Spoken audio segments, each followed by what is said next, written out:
పశ్చిమ మధ్య బంగాళాఖాతంలో ఏర్పడిన ఉపరితల ఆవర్తనం నేపథ్యంలో రానున్న 4-5 రోజుల్లో అయితే ఈ విస్తారంగా వర్షాలు కురిసే అవకాశం అయితే ఉంది. ఈ నేపథ్యంలో మత్స్యకారులు వేటకు వెళ్ళొద్దు, అలాగే భారీ వర్షం కురిసే అవకాశం ఉందని చెప్పి విశాఖ వాతావరణం శాఖ అధికారి జగన్నాథ్ కుమార్ అయితే మనతో పాటు ఉన్నారు.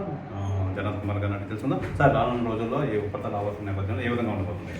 ఉదయం వాయువ్య బంగాళాఖాతం, దానికి ఆనుకుని ఉన్న పశ్చిమ మధ్య బంగాళాఖాతంలో ఏర్పడిన ఉపరితల ఆవర్తనం మరింత బలపడి ఇప్పుడు వాయువ్య బంగాళాఖాతం, దానికి ఆనుకున్న ఉన్న ఒరిస్సా పరిసర ప్రాంతాల్లో అల్పపీడనంగా కొనసాగుతుంది. దీనికి అనుబంధంగా ఒక ఉపరితల ఆవర్తనం 7.6 కిలోమీటర్ల ఎత్తు వరకు విస్తరించి ఉన్నది.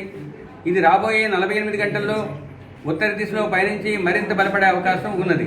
దీనితో పాటుగా ఒక షియర్ జోన్ 3.1 కిలోమీటర్ల నుంచి 7.6 కిలోమీటర్ల ఎత్తు వరకు 17 డిగ్రీల అక్షాంశం వద్ద కొనసాగుతుంది.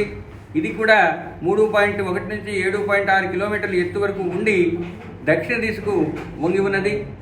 ఈ పరిస్థితుల వల్ల రాష్ట్రంలో రాబోయే వారం రోజులు చెదురుముదురుగా వర్షాలు పడే అవకాశం ఉంది.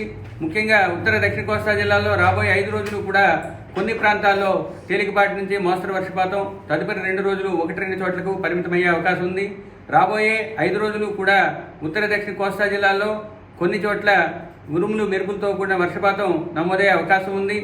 మరియు సుస్థిరమైన బలమైన గాలులు దక్షిణ కోస్తా జిల్లాల్లో రాబోయే 3 రోజులు 50 నుంచి 60 కిలోమీటర్ల వేగంతో వీచే అవకాశం ఉంది. తదుపరి 2 రోజులు 40 నుంచి 50 కిలోమీటర్ల వేగంతో వీచే అవకాశం ఉంది. ఉత్తర కోస్తా జిల్లాల్లో 5 రోజులు కూడా 40 నుంచి 50 కిలోమీటర్ల వేగంతో వీచే అవకాశం ఉంది. ఇంకా భారీ వర్షాలు ఉత్తర కోస్తా జిల్లాల్లో రాబోయే 3 రోజులు 1-2 చోట్ల పడే అవకాశం ఉంది. దక్షిణ కోస్తా జిల్లాల్లో రేపు ఎల్లుండి భారీ వర్షాలు 1-2 చోట్ల నమోదయ్యే అవకాశం ఉంది.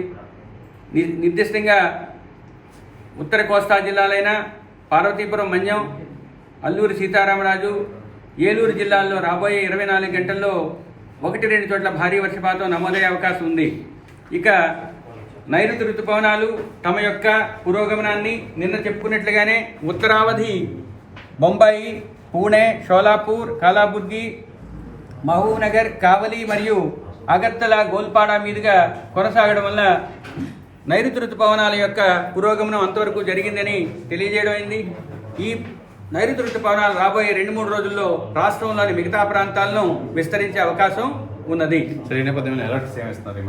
మత్స్యకారులకు ముఖ్యంగా రాష్ట్రంలో రాబోయే 4 రోజులు కూడా తీరం వెంబడి, తీరం ఆవల 35 నుంచి 45 కిలోమీటర్ల, గరిష్టంగా 55 కిలోమీటర్ల వేగంతో గాలులు వీచే అవకాశం ఉంది. ఈ ఈదురుగాలు 5వ రోజు తీరం ఆవల కొనసాగే అవకాశం ఉన్నది. దీనికి అనుగుణంగా మత్స్యకారులు వేటకు వెళ్ళవద్దని సూచించడం జరిగింది. అయితే ఈ ఉపరితల ఆవర్తనం నేపథ్యంలో బంగాళాఖాతంలో వస్తున్న ఈ భారీ వర్షాల కారణంగా రానున్న 4-5 రోజుల్లో అయితే విస్తారంగా వర్షాలు కురిసే అవకాశం ఉంది. ఈ నేపథ్యంలో మత్స్యకారులు వేటకు వెళ్ళకూడదు. అలాగే ప్రధానంగా కొన్ని జిల్లాలకైతే అతి భారీ వర్షం సూచన ఏర్పడుతుందని చెప్పి విశాఖ వాతావరణ కేంద్ర అధికారి జగన్నాథ్ కుమార్ అయితే తెలియజేస్తారు. కెమెరామెన్ మూర్తితో సురామకృష్ణ టీవీ, విశాఖ వాతావరణ కేంద్రం నుంచి. ఇండియా పాకిస్తాన్ ఉద్రిక్తతలపై లేటెస్ట్ అప్డేట్స్ కోసం డౌన్లోడ్ చేసుకోండి RTV లైవ్ యాప్.